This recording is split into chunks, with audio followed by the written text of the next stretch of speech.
Well, the Occupy protests have taken over Wall Street, Bay Street, and most main streets, and is now spreading to the village of Claremont. Well, Sun News reporter, or I should say columnist, Mike Strobel has more with the Bald Truth. Check it out. Dozens, even scores of our brothers and sisters are occupying Bay Street, so it's up to the rest of us to spread the flame of revolution to places like Claremont. On the surface, this may seem like a peaceful hamlet of 900 souls northeast of Toronto, but beneath the gently falling leaves lies a seething cesspool of corporate greed. Let me show you. Come on, let's march. Over here is Big Oil, and back there is an outpost of Bay Street that's been sucking the lifeblood of the proletariat of Claremont for more than a century. Not even small-town Canada is immune to the military-industrial complex. And of course, nothing says corporate greed like the big railways.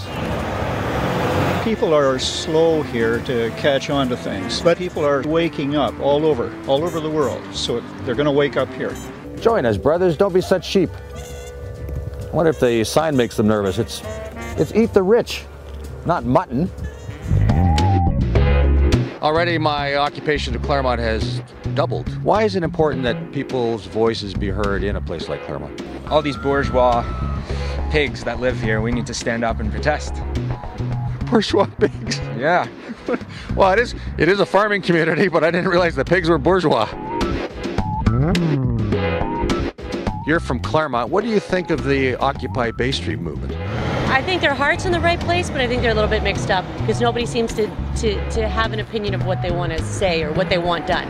Just as the rich get richer and the poor get poorer across Canada, the same is true here. This is the sanctuary of Claremont's rich, the 1%. Here they plot how to get every penny, every crumb out of the 99%, the poor, who live in places like this. Well, it's time to change that. Join the revolution, spread the wealth, occupy a village near you. Mike Strobel joins us live in studio now. Good morning, Mike. Morning, sister. So you staged your own Occupy protest. Was it a success? Depends on how you define success, I guess. I couldn't get those sheep to join me. I kept telling them, you know, you're being fleeced. You're being fleeced. That's hilarious. But they wouldn't come out of their pen. But you sadly. actually got one person to join the protest. Nice young man named John Hutton, who, lo and behold, had a Che Guevara T-shirt and a bandana. The only other Che Guevara T-shirt in Claremont yesterday. Okay, so what cause were you protesting? And I see the paper is right here. We got to show this because this is hilarious. Yeah, this is the. It says "Eat the rich." Well, you know, like the guys at Occupy Toronto and Occupy Ottawa and Occupy and all those places. I'm not sure what the cause was, and I don't think these guys know either. I mean, it's just kind of. And the nice thing about the people in Claremont, they have a great sense of humor. They understand that it's, you know, kind of silly, and they took it all in good stride. Their biggest beef with the banks is that the local branch isn't open on Mondays. That's their biggest issue. Well, I'm actually curious, what do they think about the Occupy protest movement generally? They think that it's a bunch of, which it is, it's a bunch of, you know, earnest, misguided people who probably should be out getting a job. Well, here's the thing. I mean, we know the turnout in Toronto was pretty low, and in fact, Ezra went out and he spoke to some people, and we showed that on the show earlier. Yeah. It was hilarious, just to get some comments. What do you think the key message was out of these protests? Beats the heck out of me. I mean, get a job seems to be the underlying kind of thing here. You know what? It's every generation has a group like this, and God bless them for expressing their democratic opinions. Did your generation have a group like this, Mike? Yeah, my generation stopped the Vietnam War, I believe. Oh, okay. So I mean, these protests, we've been talking about it a lot, and you know, the turnout has been dismal across the board. People are really confused, and you went out and you staged this.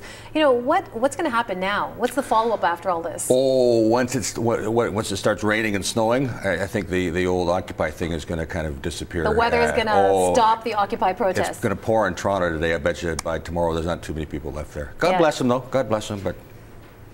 Okay, so what did you learn during your trip to Claremont? Well, I learned that it's impossible to talk farm animals into joining a protest. Unlike Orwell's Animal Farm, they just don't want to. All they want to do is eat.